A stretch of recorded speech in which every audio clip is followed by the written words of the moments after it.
Ok, pues vamos a continuar con nuestro estudio. La vez pasada nos quedamos en el versículo 14.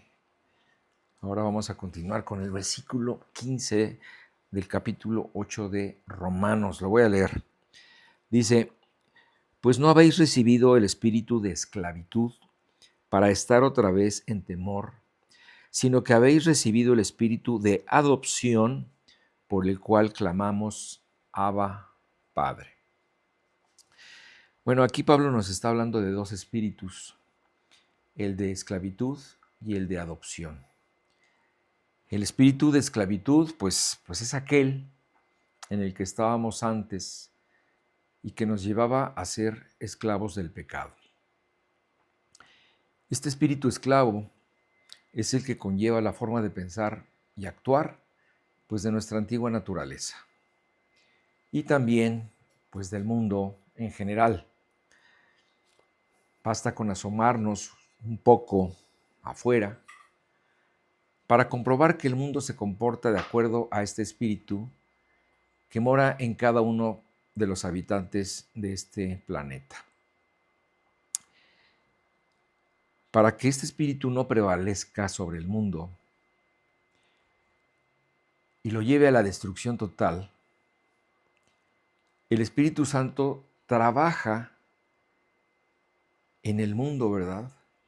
Como el contrapeso que evita que todo se pierda, que todo se destruya, que todo se arruine, porque potencialmente el hombre tiene esa capacidad. Entonces, es la presencia del Espíritu Santo quien lucha cada día para conservar la cordura de este mundo y que éste no se vaya al precipicio. Y si viéndolo, nosotros podemos concluir que el mundo está muy loco, imagínate cómo estaría si el Espíritu de Dios fuera quitado. Sabemos que esto va a pasar algún día. La Biblia dice que al final de los tiempos, parte del ministerio del Espíritu Santo será quitado y será quitado para que Dios ejecute un juicio contra la humanidad como nunca lo ha habido ni lo habrá jamás. Fíjate cómo dice Jesús en Marcos 13:19. Dice, porque aquellos días serán de tribulación, cual nunca ha habido desde el principio de la creación que Dios creó hasta este tiempo, ni la habrá. La presencia de este Espíritu, del Espíritu Santo, fue prometida por Jesús antes de su partida al cielo, porque él sabía la importancia que tendría precisamente el Espíritu Santo no solamente para preservar al mundo, sino para ayudarle a los hombres a enfrentarse a su pecado, para convencerlos de que habrá un juicio al final de sus vidas. Y todo esto, pues es el obrar de la justicia de Dios, precisamente para que el hombre entienda que un día va a ser juzgado por sus pecados.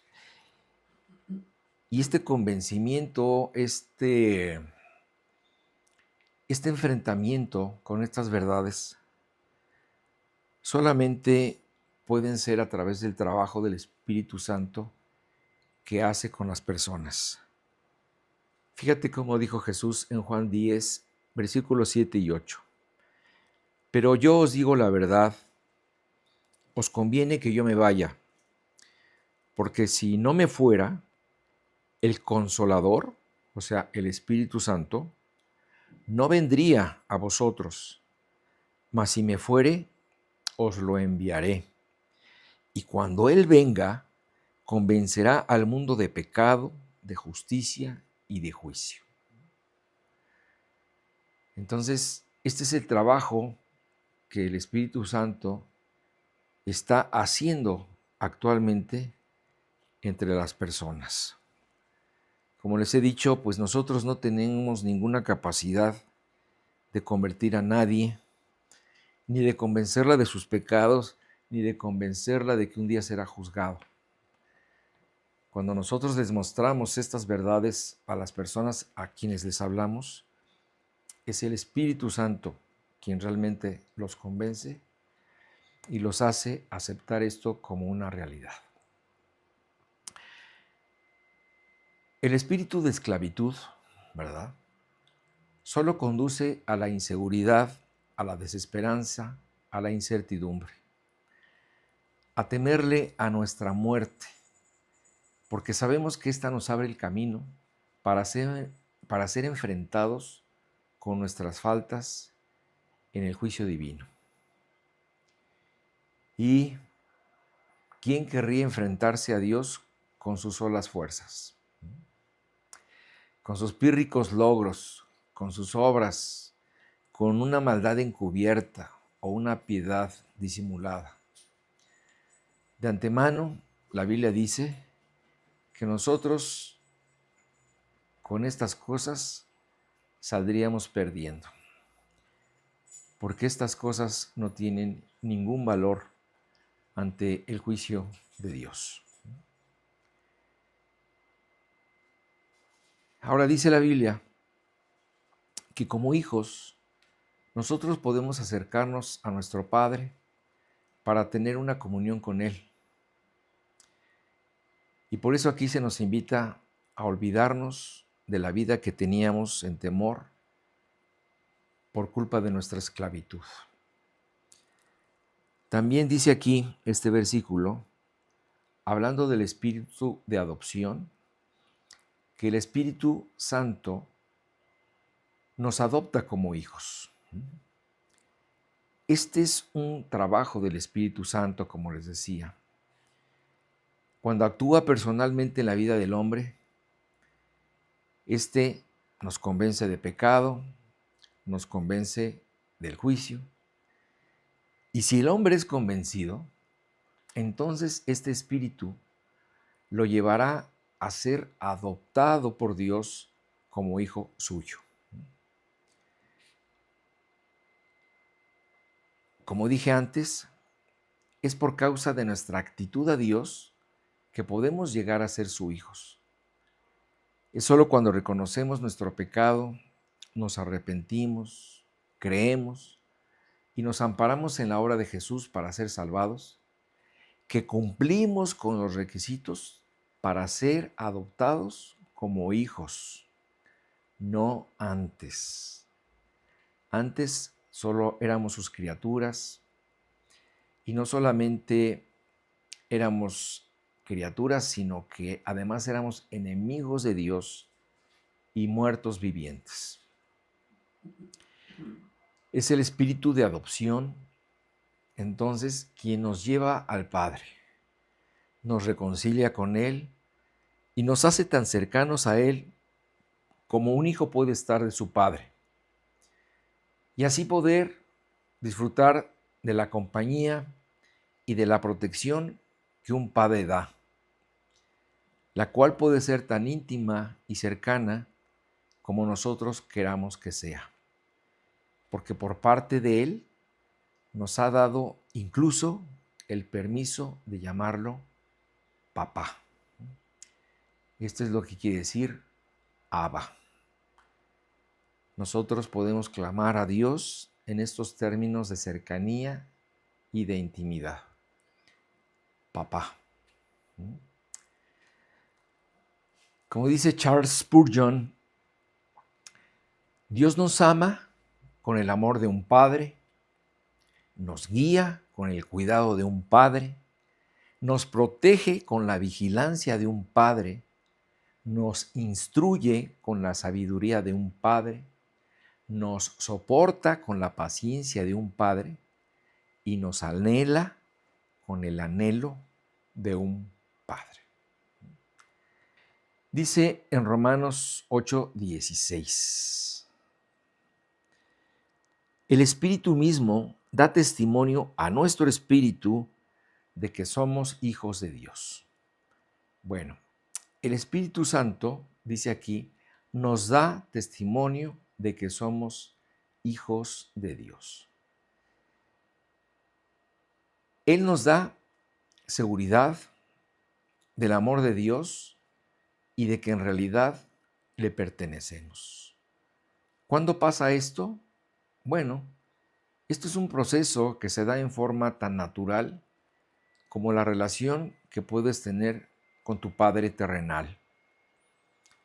Él no necesita decirte que eres su hijo. Tú lo sabes de muchas formas, ¿verdad? Por muchas cosas, por distintas circunstancias, por la vida que desde que eras un niño vas viviendo con Él. La seguridad de la paternidad divina también proviene de tu comunión con Él. La puedes sentir al orar, al leer, ¿verdad? Puedes sentir esta cercanía con Él cuando estás atravesando por algún problema, cuando sin esperarlo recibes una bendición, cuando te sientes guiado a tomar una decisión difícil, cuando empiezas a dar en tu vida los frutos que solamente el Espíritu Santo puede producir en ti, cuando de pronto empiezas a aprender a discernir la verdad del error, por el deseo que hay en ti de servir y obedecer a Dios, etc. Estas son así como confirmaciones sutiles de que tú ya le perteneces a Dios. Así que de muchas formas, Dios, por medio del Espíritu Santo, te hace saber que le perteneces. Dice el versículo 17, y si hijos, también herederos, herederos de Dios y coherederos con Cristo, si es que padecemos juntamente con Él, para que juntamente con Él seamos glorificados. Dice el doctor Epp en su comentario, todo lo que Dios tiene para nosotros es nuestro por herencia. Somos coherederos con Cristo Jesús porque estamos unidos a Él y todas las cosas son nuestras en Él.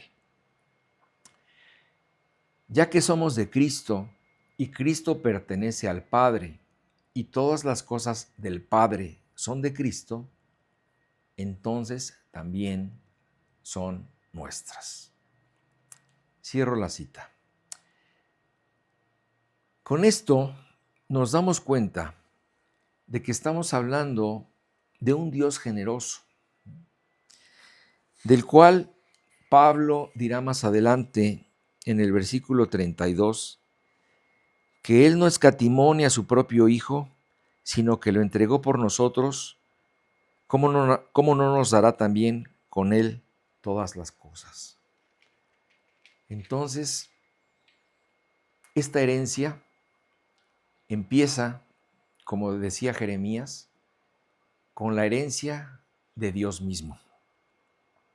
Fíjate cómo dice Jeremías en Lamentaciones 3:24 lo siguiente. Mi porción es Jehová, dijo mi alma, por tanto en él esperaré. Entonces, la primera cosa que se nos resalta aquí es que nuestra herencia ha sido el Padre. Y con la herencia de Dios sería más que suficiente. Con eso estaríamos más que saciados y completos. Sin embargo, nos explica Pablo que aparte de tener a Dios, al Espíritu Santo por herencia, hay cosas inimaginables que nos van a ser dadas también. Y Pablo lo expresa de la siguiente forma a los corintios. Les dice, antes bien, como está escrito, cosas que ojo no vio, ni oído oyó, ni han subido en el corazón de hombre, son las que Dios ha preparado para los que le aman. O sea, imagínate, entiende la proporción de lo que estoy leyendo. Antes bien, como está escrito, cosas que ojo no vio, ni oído oyó, ni han subido en corazón de hombre, son las que Dios ha preparado para los que le aman. Bueno, pues así como el Espíritu Santo nos da certeza de nuestra unión con Cristo de diversas formas, también esta certeza de nuestra unión con Cristo se nos da por medio del sufrimiento, que es el hecho de padecer en razón de nuestra fe, como Pablo se lo explicaba a su discípulo Timoteo en 2 de Timoteo 2:12. Le dijo, si sufrimos, también reinaremos con él. Si le negáramos, él también nos negará. Es decir, Pablo le está dando a entender a Timoteo que el sufrimiento iba a ser parte de su vida. Y claro, en forma natural, pues muchos creyentes pues le huyen a esto, porque pues a quién le gusta sufrir. Y precisamente por esta razón callan, no se identifican como creyentes, niegan su fe, prefieren pasar desapercibidos, vivir como incógnitos o como creyentes del servicio secreto. El hecho de padecer por tu fe es una confirmación de que estás en la fe, la cual, pues como acabamos de leer, no quedará sin recompensa. Al contrario, la recompensa va a ser muchísimo mayor de lo que nosotros esperábamos o muchísimo mayor en proporción a lo que nosotros dimos. Recompensa que desde luego está reservada para cuando nosotros participemos de la gloria de Cristo. Dice Romanos 8:18, pues tengo por cierto que las aflicciones del tiempo presente no son comparables con la gloria venidera que en nosotros ha de manifestarse. Pablo termina de describir el ministerio del Espíritu Santo en este mundo y pasa a darnos un vistazo de lo que está adelante. Es un hecho que la vida en esta tierra pues está llena de sufrimientos, sinsabores, decepciones, amarguras y dolor. Quien diga que esto no es verdad, quien diga que esto no es así, pues no es humano o no ha vivido en este planeta. Así que siendo esta una experiencia innegable, Pablo nos invita no a negarla, sino a ponerla en balanza, porque lo que te pase en el tiempo presente será muy distinto de lo que te pasará en el tiempo futuro. Así que estamos hablando de dos circunstancias que no se pueden comparar, pero que se pueden contrastar para llegar a la conclusión a la que está llegando Pablo, de que todas las aflicciones de esta vida, por muy grandes y tortuosas que hayan sido, no se pueden comparar con lo que Dios ha preparado para nosotros en la gloria a la que seremos llevados después de nuestro paso por esta tierra. O sea, no hay absolutamente un punto de comparación. Y Pablo, al expresarse precisamente de estas circunstancias futuras, dice el versículo comienza diciendo, ¿verdad? Y pues tengo por cierto. Es decir, él tiene la certeza de que estas cosas así van a ser. ¿Y de dónde viene esta certeza, esta seguridad con la que Pablo nos habla para decirnos que las cosas van a ser así? Pues en primer lugar, de que esta es una promesa que viene del Dios de la verdad, del Dios todopoderoso y del Dios que es todo amor. Pero en segundo lugar, nos habla con esta certeza porque Él fue testigo de esta gloria. Fíjate cómo lo relata en 2 de Corintios 12, del 2 al 4. Está hablando de Él mismo, ¿verdad? Y dice, conozco a un hombre en Cristo que hace 14 años, si en el cuerpo no lo sé, si fuera del cuerpo no lo sé, Dios lo sabe, fue arrebatado al tercer cielo.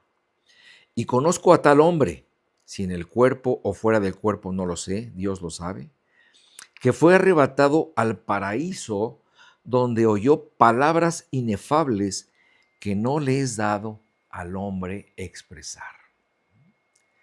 Entonces, aquí Pablo nos está diciendo, hace 14 años yo fui llevado al tercer cielo. El tercer cielo es el lugar donde habita Dios. Y lo que oyó estando allí, y me imagino también lo que pudo haber visto, nos dice Pablo, es tan extraordinario, es tan sublime, es tan grande que no se puede expresar con un lenguaje humano. Está rebasado, es imposible describir. En sus propias palabras dice, no le es dado al hombre expresar. Y allá es precisamente a donde seremos llevados. Hace falta de vez en cuando meditar en estas cosas, ¿verdad? Para darnos cuenta de la inmensidad del trabajo y de la esplendidez de la herencia de Dios. Esto debería darnos gusto, ¿verdad? Este tipo de noticias deberían de alegrarnos el día. Leo del versículo 19 al 23. Dice, porque el anhelo ardiente de la creación es el aguardar la manifestación de los hijos de Dios, porque la creación fue sujeta a vanidad, no por su propia voluntad, sino por causa del que la sujetó en esperanza. Porque también la creación misma será libertada de la esclavitud de corrupción a la libertad gloriosa de los hijos de Dios. Porque sabemos que toda la creación gime a una y a una está con dolores de parto hasta ahora.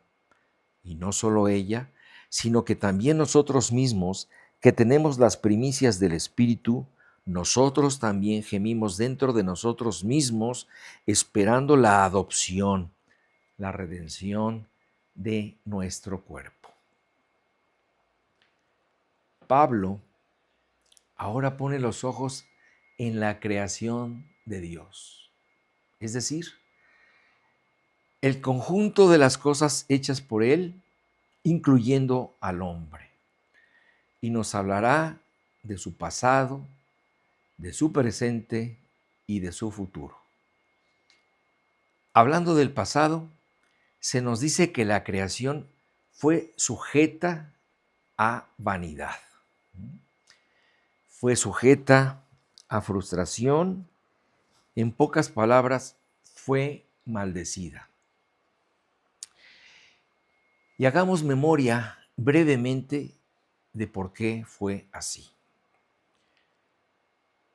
Cuando el hombre desobedeció, todo se alteró. Cuando el hombre rompió su relación con Dios, él entró en maldición. Se le quitó la inmortalidad que originalmente se le había dado y fue expulsado del paraíso. Pero el hombre no solamente fue afectado. Con la entrada del pecado al mundo, toda la vida fue alterada. La naturaleza también, junto con la humanidad, ambos entraron en un estado de corrupción, de estado y muerte. Por eso la Biblia dice que la creación misma fue sujetada a vanidad. Hablando del presente, Pablo nos da a entender que la creación está sufriendo, porque ella vivió antes en un estado de plenitud y perfección, pero su orden fue alterado. Por eso ansía regresar pues a su estado primigenio. Pero además está expectante de que sean revelados los hijos de Dios, esto es, que se manifiesten los hombres redimidos y transformados a semejanza del Cristo Redentor. Estos son los dos estadios de la naturaleza actualmente. Sufriendo, gimiendo por ser restablecida, pero también a la expectativa de que se manifieste la redención de los hombres. Con respecto a nosotros, los hijos de Dios, sabemos que se nos ha dado una ayuda para sobrellevar la angustia por medio del Espíritu Santo. Como hemos visto antes, se nos fue dado como un anticipo de nuestra futura gloria. Pero de todos modos, también nosotros gemimos de angustia. Así como la naturaleza, dice Pablo, gime como si estuviera en dolores de parto, nosotros también gemimos de esta forma en espera de que todo regrese a lo que antes fue, antes de la caída humana. Entonces, hablamos del pasado, hablamos del presente y hablando del futuro, aquí se nos explica que la creación y el hombre serán liberados. ¿Por qué? Porque esta es una promesa de Dios. Es la esperanza dada a la creación y a los hombres de que un día serán restaurados, librados de todos los males que ahora los aquejan, y lo cual, desde luego, pues nos va a llevar a una situación desconocida para nosotros. Los únicos que conocieron esta situación fueron Adán y Eva, porque ellos han sido los únicos que han podido participar de las dos circunstancias, tanto del mundo como era en su estado original, como del mundo después de la caída. Ellos son los únicos que pueden tener este punto de comparación. Pero por lo menos para mí, me es muy difícil imaginar cómo será nuestra nueva vida personal y la del mundo sin estar ambos atados a la esclavitud del pecado. Imagínate una nueva naturaleza que de por sí ya es majestuosa. ¿Cómo será sin un ápice de corrupción o sin ningún freno para que ella se desarrolle libremente? ¿Cómo será el comportamiento de los animales sin instintos salvajes? ¿Cómo será el nuevo ritmo del mar o de los ríos? la plenitud de una vida sin gérmenes, bacterias o enfermedades destructivas, etcétera. En pocas palabras, qué difícil ha de ser imaginarse una vida perfecta. Fíjate cómo dice el teólogo Stott en su comentario. Dice, tal como la naturaleza ha participado en la maldición sobre el hombre y ahora participa en el dolor humano, así llegará a participar en la gloria del hombre. Entonces, él nos resume el pasado, el presente y el futuro de las cosas. Nuevamente, se nos reitera el hecho de que así como el pecado del hombre arrastró a la creación, al final, la libertad gloriosa de los hijos de Dios arrastrará a la creación a la liberación de su corrupción. Como leí, la creación misma será libertada de la esclavitud de la corrupción a la libertad gloriosa de los hijos de Dios. Entonces, a este clamor de la creación se une el nuestro, ¿verdad? Que también anhelamos, ¿verdad? Nosotros ser liberados de nuestro cuerpo, de pecado y del sufrimiento. Nosotros también deseamos, con una esperanza ferviente, que llegue el día en que Dios, pues, empiece a repartir su herencia, ¿verdad? Seamos beneficiados de todos los derechos de sus hijos, incluyendo, como les dije, ese nuevo cuerpo que se nos ha prometido.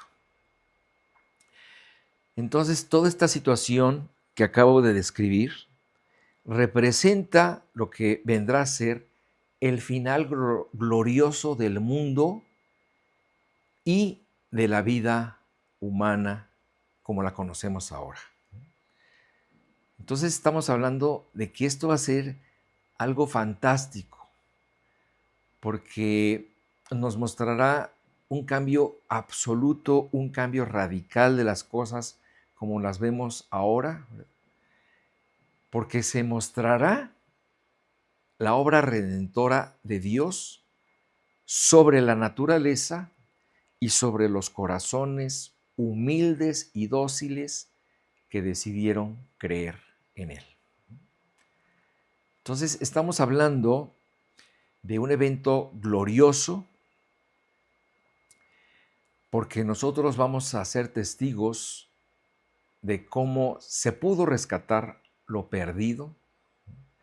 Seremos testigos de la creación de nuevos cielos y de nueva tierra y ver cómo Dios tuvo el poder y el amor suficiente para cambiar la vida de un hombre caído a un hombre glorificado.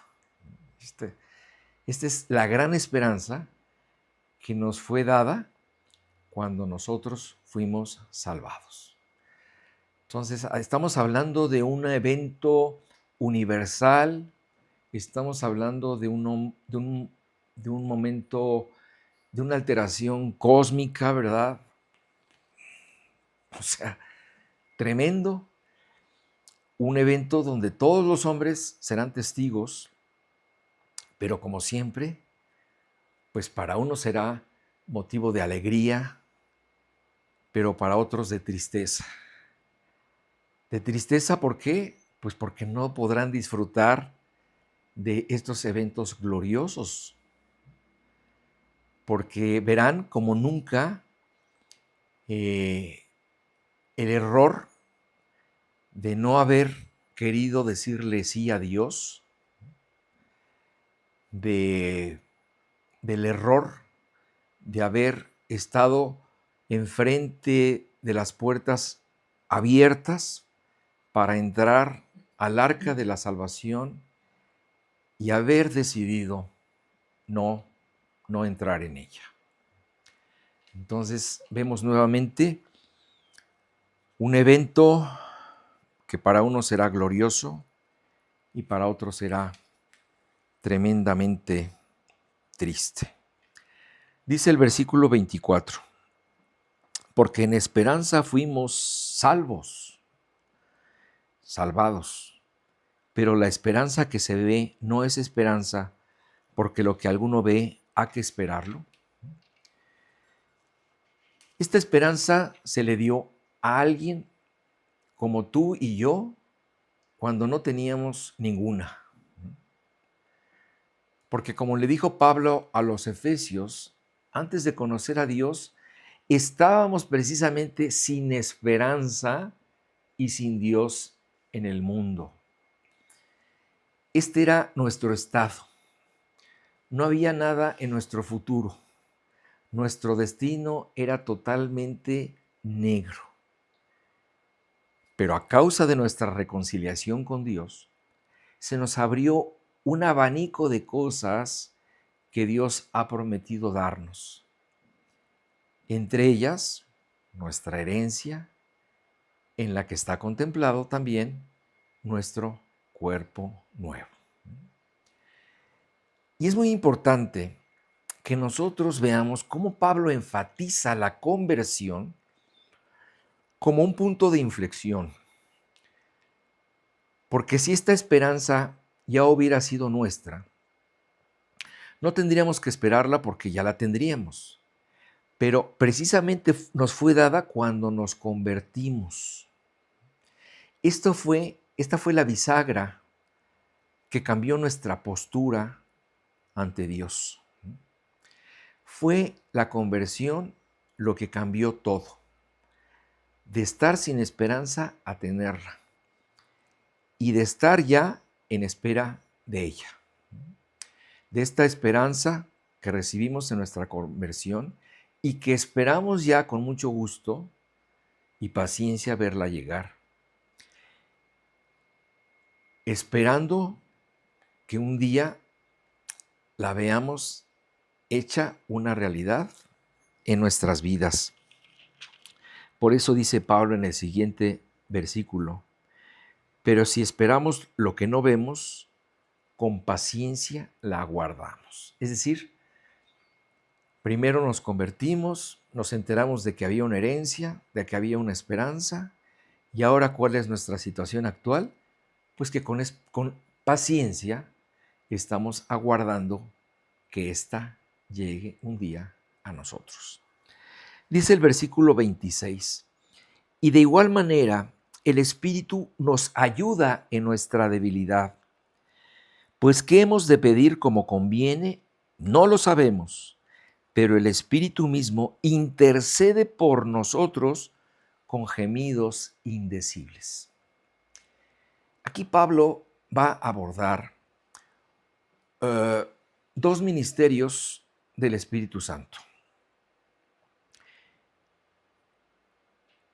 Ayudarnos en nuestra debilidad y ayudarnos en nuestra debilidad para orar. Ante la realidad de nuestra incapacidad, de nuestra falta de entendimiento y por otro lado, el estorbo de nuestra soberbia, egoísmo, ambición, conveniencia, falta de visión, de humildad, ignorancia, que nos estorban para hacer nuestras peticiones ante Dios, se hace indispensable la intervención del Espíritu Santo para que nuestras oraciones lleguen apropiadamente a los oídos del Padre. Porque como dice Pablo, pues ¿qué hemos de pedir como conviene? No lo sabemos. Pero el Espíritu Santo intercede por nosotros con gemidos indecibles. Nosotros hacemos nuestras oraciones, ¿verdad? Las hacemos por fe, pensando que van a llegar a Dios Padre, pero en realidad no sabemos no tenemos la certeza de que estamos orando en forma conveniente. Entonces, fíjate, dice la Biblia que el Espíritu Santo nos va a ayudar en dos formas, tanto en cómo debemos orar como en el qué debemos orar. Hemos estado viendo una serie de cosas que el Espíritu Santo hace. Hemos estado viendo una serie de trabajos que el Espíritu Santo lleva a cabo en nuestras vidas. Y esto, como remate, nos hace entender la importancia que tiene el Espíritu Santo. Para acabar pronto, para echarnos la mano, en otro sentido, también nos ayuda a que nuestras oraciones sean correctas. En otro momento, Jesús les enseñaba a sus discípulos cuáles eran los secretos de la oración. Y Jesús les había dicho que las oraciones se tendrían que hacer en su nombre. Fíjate cómo dice Juan 14, 13 y 14.